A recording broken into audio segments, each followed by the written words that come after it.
സാധാരണഗതി വാറില്ലാത്ത ഒരു അവസരത്തിൽ നിങ്ങൾ എടുക്കുന്ന ഡിസിഷൻ എത്രമാത്രം പ്രധാനമാണ്? അവിടെ ലൈൻ റഫറിയുടെ റോളല്ലേ ഏറ്റവും പ്രധാനം? അസിസ്റ്റ് റഫറിക്ക് ഒരു പക്ഷേ ഓടി എത്തി പൊസിഷനിൽ എത്തിയെങ്കിൽ മാത്രമേ ഇത് കാണാൻ പറ്റത്തുള്ളൂ. ഒരു ബോൾ പോകുന്ന സ്പീഡിൽ ഒരിക്കലും അസിസ്റ്റ് റഫറിക്ക് ഓടി എത്താൻ പറ്റത്തില്ല. അത് നമ്മളൊരു മനുഷ്യനെ പറ്റുന്ന മിസ്റ്റേക്ക് അല്ലേ? അങ്ങനെ മാത്രം ഇത് കിട്ടിയില്ലെങ്കിൽ, കാണാൻ പറ്റിയില്ലെങ്കിൽ അങ്ങനെ മാത്രമേ ഇത് എടുക്കാൻ പറ്റത്തുള്ളൂ. എല്ലാവർക്കും മിസ്റ്റേക്ക് ഉണ്ട്.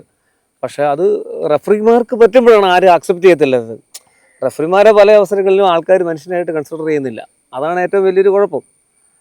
പിന്നെ വാറ് വന്നതോടുകൂടി കുറച്ചുകൂടി ഈസിയായി. അത് മാത്രമല്ല, ഇപ്പം ക്യാമറ വരെ റഫറി വ്യൂവിൽ അപ്പോൾ പലപ്പോഴും നമ്മൾ തന്നെ ഇപ്പം ഞങ്ങളുടെയൊക്കെ കളിയിലൊക്കെ തന്നെ പല പെനാൽറ്റികളോ പല ഇൻസിഡൻറ്റുകളോ മിസ്സായിട്ടുണ്ട്.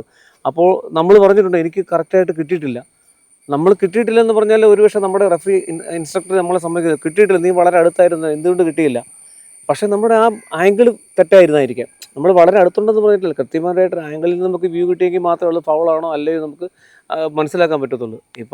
അപ്പോൾ റഫറി ഇത് ശരിക്കും പറഞ്ഞാൽ കുറച്ചുകൂടെ നമുക്ക് കാഴ്ചക്കാർക്ക് കുറച്ചുകൂടെ ഇമ്പ്രഷൻ കിട്ടാൻ വേണ്ടിയുള്ള ഒരു ഇതാണ് തോന്നുന്നത്. പിന്നെ ഇതെല്ലാം കൂടെ വെച്ചായിരിക്കും ഫിഫ ഇനി അടുത്ത ഇതിൽ സ്റ്റഡി മെറ്റീരിയലായിട്ട് ഈ റഫറിമാർക്ക് വേണ്ടി പുതിയ വീഡിയോസൊക്കെ ഇറക്കുന്നത്.